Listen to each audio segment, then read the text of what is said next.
The second movement of Sonata No. 2 by Eugène Ysaÿe plays with a little tool called a mute and plays with many other things as well. But I'll start by demonstrating the difference in sound when using a mute. There are many different kinds of mutes. This is the one that I like to use. It has a metal center that rests against the back of the bridge.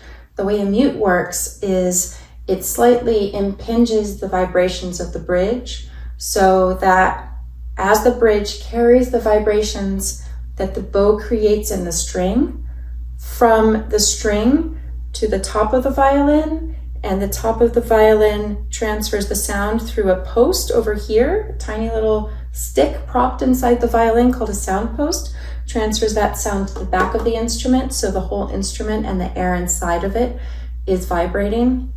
The mute slightly stops that transfer of vibration from the strings so that the vibrations that reach the body of the violin and the air inside are slightly constricted.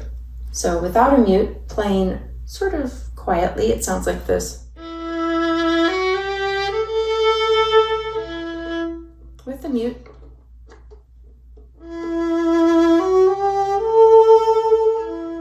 without,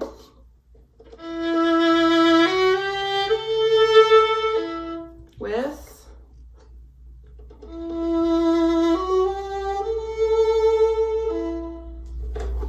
I love that Ysaÿe uses the mute for this movement because it allows me as a player, after a very excited prior ending to the last movement that I just played, allows me to take things very, very, very quiet and internal. Something about having the mute on feels like the instrument has a bit of a shroud over itself, or in more positive, cheerful terminology, a bit of a protective bubble. It's really possible as an artist to go inward when you feel that the instrument is encouraging you into that inner space. So in this particular movement, I like to play with the edge of tone, but on the quiet end and on the personal and vulnerable side. So in playing this, I really listen for the concert hall. I don't change the phrase until I feel like I'm ready.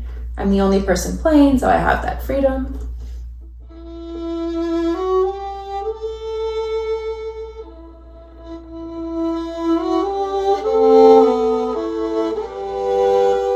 And I'm playing a couple different voices at the same time. So when I'm doing that, I'm going in and out of the presence, in and out of the focus of the sound.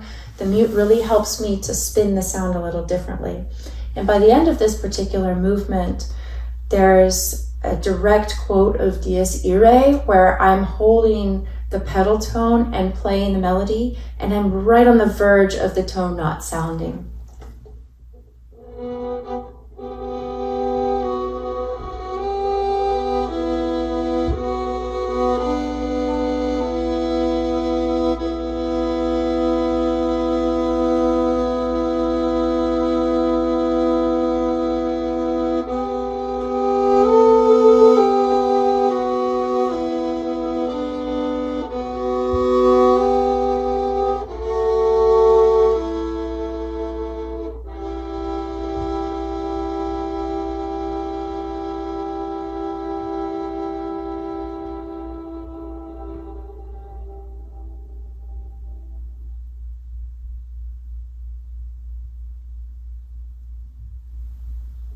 The next thing is a different sound entirely. And by then I've taken off the mute and the sun comes out. But there's something very healing and connective about playing something so small and personal in music that is so old, that reaches thousands of people at one time in a concert hall, or one listener at a time through headphones or in their home. It's so important for music to be able to go into those smaller spaces.